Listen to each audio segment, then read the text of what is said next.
Alors, une fois qu'on est connecté sur le logiciel, vous voyez là par exemple, je suis connecté en tant qu'NDI Serine Kadim, donc j'ai changé d'utilisateur. Là, je suis connecté donc en licence 2 en droit des affaires. D'accord? Ça, c'est la classe, licence 2 droit des affaires. Ma classe est toujours dans le tableau de bord. Année académique 2019-2020. Là, ici, sur cette classe-là, on voit qu'il y a un devoir qui a été positionné ici. D'accord? Par les professeurs. Donc, il y a bien un devoir qui est positionné ici. Il y a un nombre d'étudiants ici. Nous sommes 9 dans cette classe. Il y a 6 examens. Il y a encore 0 cours. D'accord? Donc, on voit bien, par contre, il y a un devoir. Donc, le but de cette vidéo est de vous montrer comment on récupère un devoir mis en place par un professeur et comment on répond, une fois qu'on a traité le devoir, comment on fait pour traiter ce devoir-là de manière numérique, en ligne. D'accord? Donc il faut partir dans mes parcours, toujours, dans mon parcours, qu'on trouve mes cours. Ensuite, en dessous, il y a mes devoirs. Vous cliquez sur mes devoirs.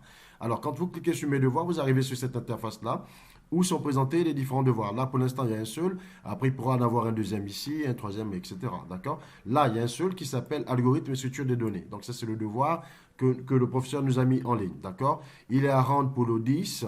Par exemple, ça, c'est un exemple. Hein. Il est à rendre pour cette date-là, le 10 février 2020. Il y a une date du devoir qui est prévue, le 23 mai 2020. Et le statut, c'est à faire. Donc, le devoir est à faire.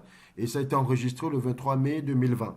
D'accord? Donc on a les informations quand est-ce que le devoir a été mis en place et il reste à faire. Le statut, c'est un devoir à faire, d'accord?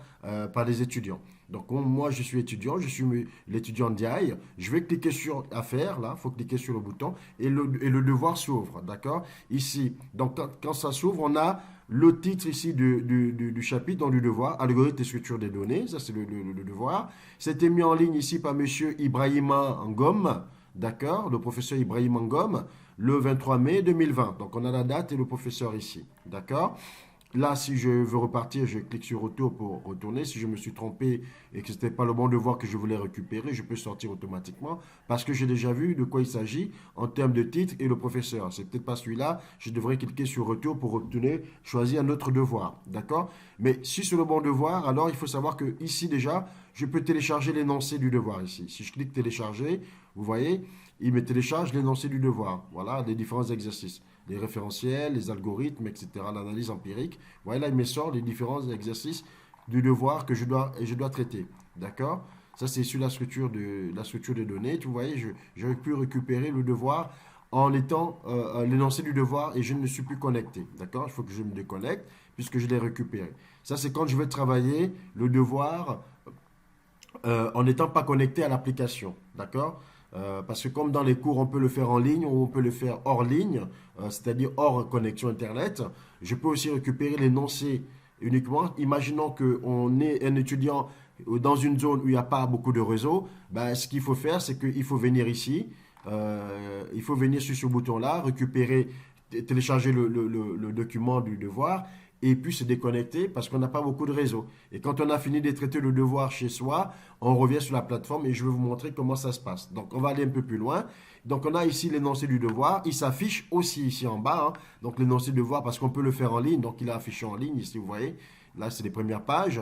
Je peux continuer comme dans le cas du cours. Je peux continuer les pages directement en ligne pour voir les différentes phases de devoir, vous voyez. Donc là, je peux voir les différentes parties du devoir. Là, je suis à la page 7, à la page 8, etc. Donc, je peux continuer. Là, je vois les différents exercices qu'il faut faire, vous voyez. L'exercice 3, l'exercice 4, 4.1, 4.2, l'exercice 4.3, etc. Donc, en fonction de ça, j'ai en dessous le bouton je fais mon devoir en ligne. D'accord? Si je veux le faire en ligne, je fais mon devoir en ligne. Si je veux poser une question au professeur, je pose, vous voyez le bouton poser une question.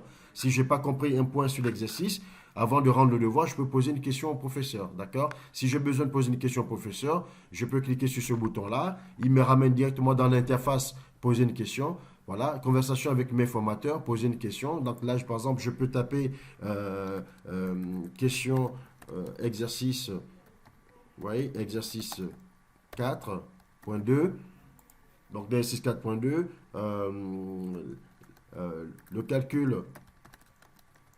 le calcul trouvé est approximatif, par exemple, c'est un exemple que je prends. Euh, peut-on prendre l'hypothèse que A est égal à 3 pour continuer l'exercice. Voilà, c'est une question que je pose au professeur, vous voyez. Et ensuite, voilà, si je veux joindre un fichier, si par exemple j'ai travaillé tout l'exercice dans un fichier et que, pardon, je vais corriger voilà. Si je travaille tout l'exercice dans un fichier, je peux joindre ici un fichier que je choisis sur mon ordinateur pour pouvoir le joindre au professeur. Vous voyez, ici je peux choisir un fichier dans mes documents. Je regarde ici quel fichier je peux rajouter. Voilà, je peux prendre par exemple ce fichier-là. Je me dis, bon, je rajoute ce fichier-là dans le cours du professeur. Le fichier, il est joint. Et quand je vais cliquer envoyer, ma question est partie au professeur pour cette question et pour ce devoir-là.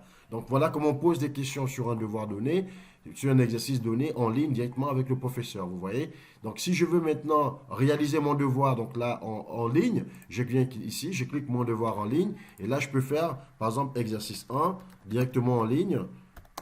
Vous voyez, exercice 1, calcul des rentabilités.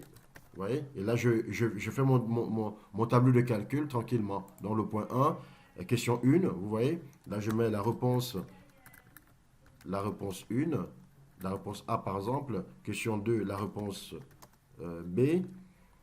Question 3, réponse C, vous voyez, ainsi de suite, hein, réponse D, etc., etc. Quand j'ai fini de bien faire mon devoir, par rapport à l'exercice 1, je peux passer à l'exercice, vous voyez, ici, exercice 4. Exercice 2, par exemple, d'accord, sur interprétation. Là, je vais taper interprétation pour envoyer. Une fois que j'ai fini de faire ça, voilà, je peux joindre aussi un fichier. Si j'ai fait le devoir et j'ai des compléments à rajouter, je peux faire ça hors ligne. Je peux rajouter les éléments hors ligne dans le devoir et je clique sur le bouton envoyer pour correction au professeur. Et le professeur va les recevoir pour corriger. Donc voilà comment on fait un devoir simplement et tout facilement sur la plateforme. Merci.